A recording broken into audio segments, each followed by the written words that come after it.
we should figure it out and act like we're done. Thanks for coming. Yeah, oh, thanks, guys.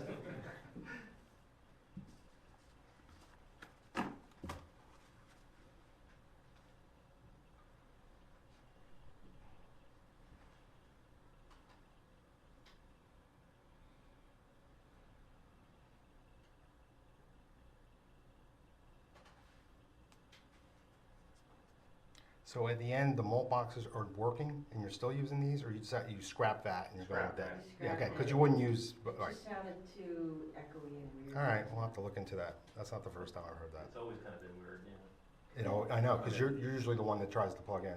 Yeah.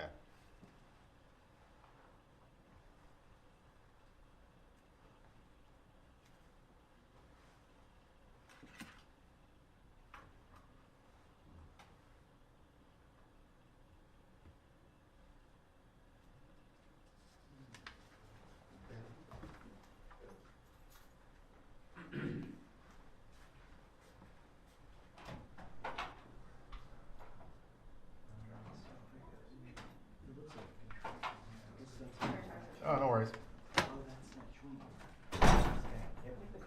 All right.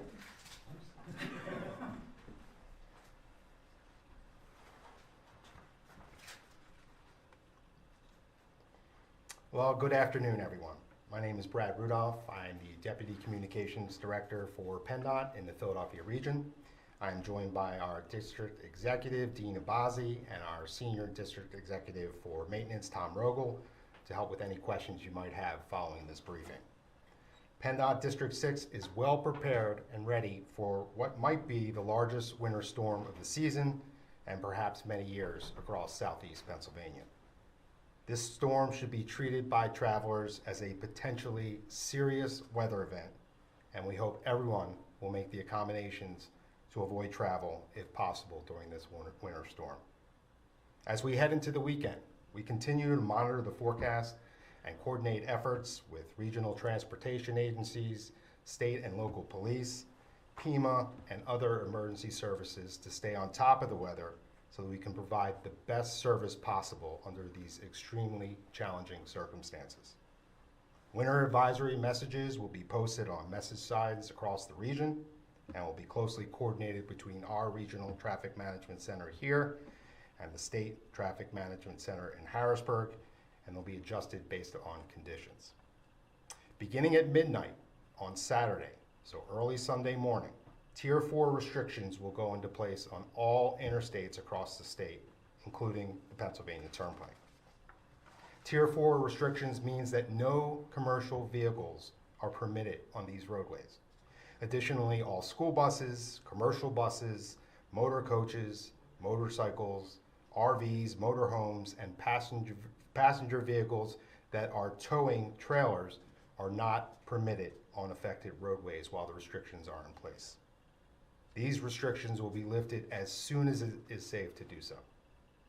We plan to have all of our freeway service patrols out to assist with any emergencies, and we plan to use all of our available resources for this winter storm, which includes 425 trucks across the region.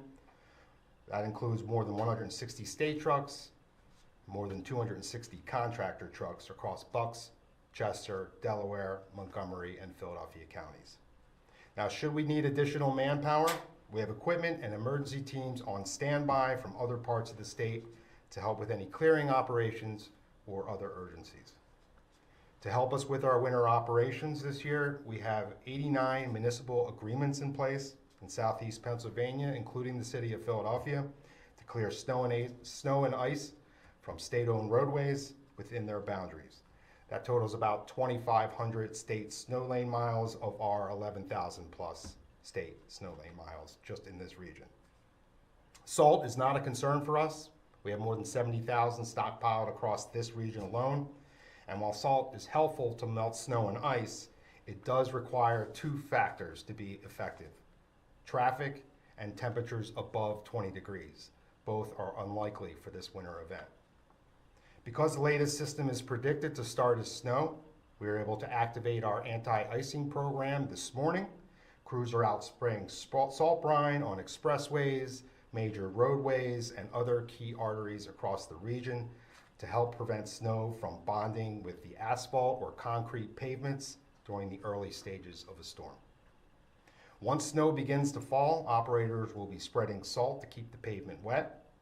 Again, temperatures will be very cold, so salt might have a minimal effect on initial melting. When snow begins to accumulate, we will activate our plowing operations and begin clearing the roadways. Keep in mind, the average plow truck route in this region covers about 30 miles.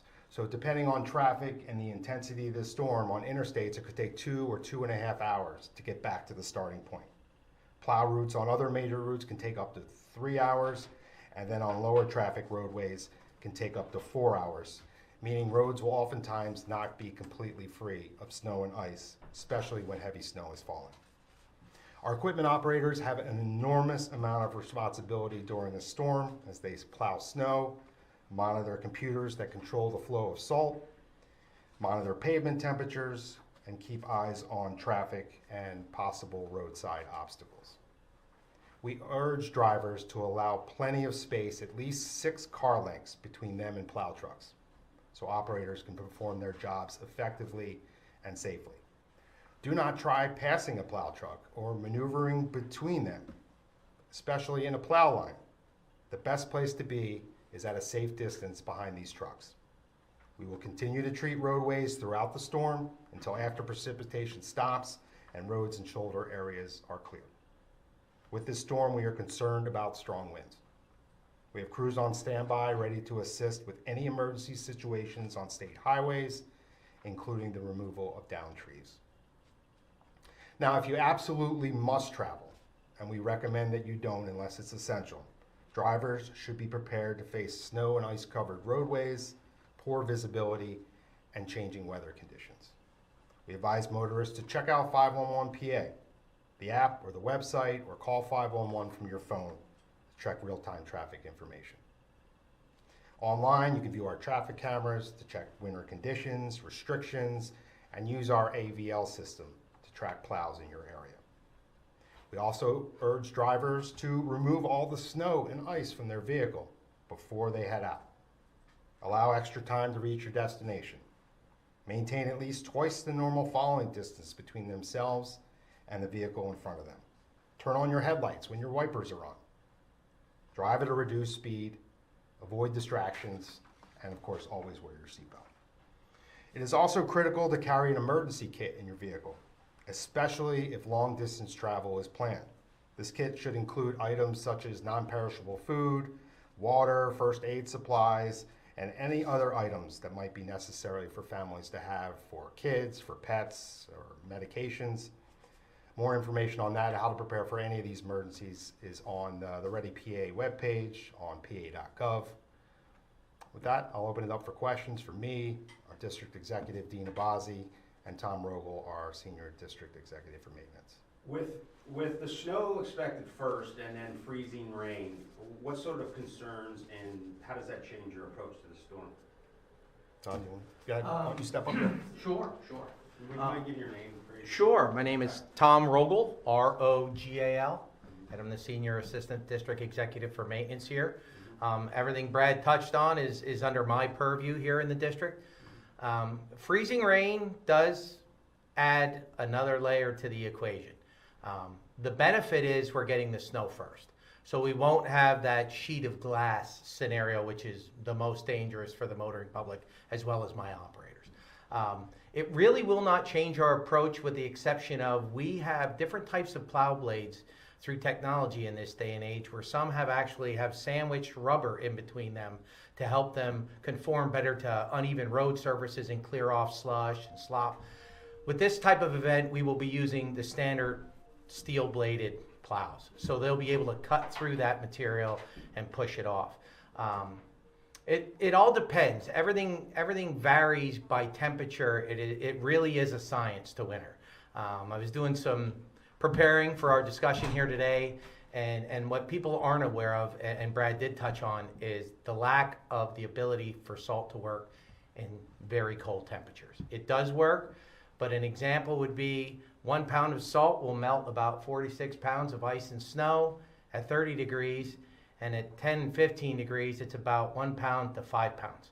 So you can only imagine how much more salt we would have to use, and at some point that doesn't even function that well. It's not the matter of more salt, you just need those temperatures and traffic, as Brad has spoken about, to help pick it up. We're well prepared for this. We did bring in some additional resources. We brought some graders in from other districts. Brad touched on some Met teams. I would expect in those type of conditions that your secondary roadways during this event will have snow on them more than we're typically used to here in the southeast region. And some of it will potentially get hard packed. Temperatures are already very cold. The road surface is very cold. And in 3 hours time, if it snows an inch an hour or 2 inches an hour, which is the prediction here mid-morning Sunday, till we get back to the spot we started that operator, there's 2-3 inches on the road, and the more traffic that maybe was in between there helps pack that down. So you're gonna experience road conditions like maybe you have, us older folks in the area have experienced these in 2016 and 2010, but our average snowfall's 14 inches.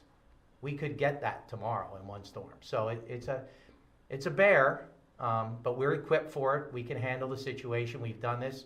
Our operators are well trained, and they take their job very seriously, along with our partners in the townships and municipalities, along with our partners in the contracting side of things. Tom, what's the pecking order? Which roads will you be putting the most attention on first? Which ones are secondary and which ones are not going to get any PennDOT attention? Well, they all will get PennDOT attention, but they will. There is a hierarchy. Naturally, interstates, things like 95, 676, we can go on in the district. That is always our top priority, the interstate system. Then you work down to interstate, what we call interstate lookalikes, expressways, freeways. Then we'll get down into 3-digit SRs, the 309s, then the 29s, 23, those types of things, down to, and then the last but not least is our 4-digit SRs, where a lot of the rim counties, where all these folks live, they're going to be the ones that get serviced, I guess you would say, last. They're all part of a route, but should we encounter a situation where we're getting 2-3 inches an hour, we're having issues on, we'll just say I-95, which won't happen because we have more than enough equipment. I'm going to stand by that. We'll do a good job, as we always do. We would move resources there to address that and then go back to their initial route. That's how we do that. So if we need to pull resources from a place that maybe has, we'll say 500 cars on a typical day, to a roadway that has 20, 30, 50,000 to help out for a couple hours and then go back, that is our normal practice to do something like that. Does that answer your question?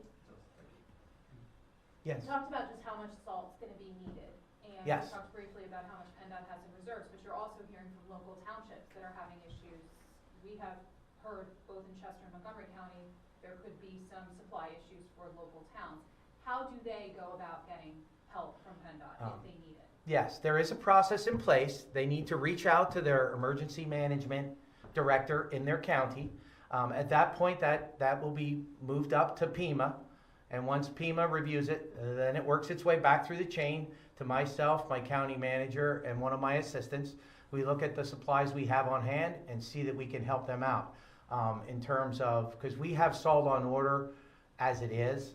It's always a trucking issue more than anything. And we've experienced this in asphalt and everything, getting the material to us. It's not that the material isn't there. It's getting enough trucks when you get these storms back to back across the state to get it back to the stockpiles in the municipalities in this case. We have received a couple already. I believe I've received 4 across the district so far, and we were able to help those townships and municipalities. And then after the fact, they return that salt to us or they pay for it. But typically they return the salt to us when they get their order in a week or 2. Can you name the townships you've been able to help? I'm sorry. I just got 2 before I got down here, and I don't remember the other 2 in Bucks County. So I apologize for that. And I wouldn't want to call them out because they could be misconstrued that they weren't prepared. But we haven't had a winter like this in a long time where it's been this cold. You know, we're going through our salt numbers too. We're in good shape, but we're probably a little further ahead this year than where we were. Let's face it. Winter typically in the southeast region is January, February. This year it started in, you know, late November, December. So we were a month ahead of what we've been used to or spoiled over the last 4 or 5 years, I would say. I hear you on the main message about if you don't have to travel, don't, just stay off the roads. Given the forecast, is there a general timeline though, because people gotta get back to their lives, of when you'll feel comfortable for people to get back out and drive if they have to? Well, as you know, the forecast, even to get to this point today, has varied greatly. I've seen anything from our region getting 2 feet of snow, and now latest forecast, we're seeing 6 to 12 maybe in this area. That's a big difference. So it's tough to pin down exactly that situation. Our current forecasts look like this is a main event during the day on Sunday. It will start, as we're told now, sometime after midnight into Sunday morning. The heaviest snow, our forecasters are saying before noon, but then we're going to see that change over to sleet potentially in the Philadelphia region, Delaware County, maybe Lower Chester at this point, probably between 1 and 4. And then after that, hopefully this storm's out of here by 10, 11 at night. If it is out of here by then, morning rush hour won't be the typical morning rush hour, because we still are going to be having to scrape that material off because the salt will not perform as it typically does when it's 30 degrees. So that's the challenge.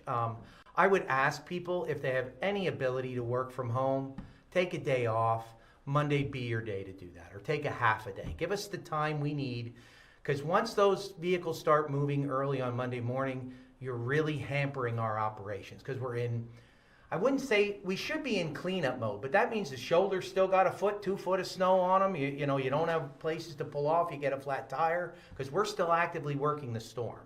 So anything the folks can do to stay home on Monday morning, Monday afternoon, give us, pending the current forecast, if that would change, my discussion here would change. But at this time, I think, that would be very beneficial to them. I used to tell friends and family members, what's your deductible on your insurance? Because it's not always your fault that someone bumps into you or something, and are you gonna make that income for the day, or could you take a day off and be safe with your family? So it's highly recommended to stay home if you can on Monday.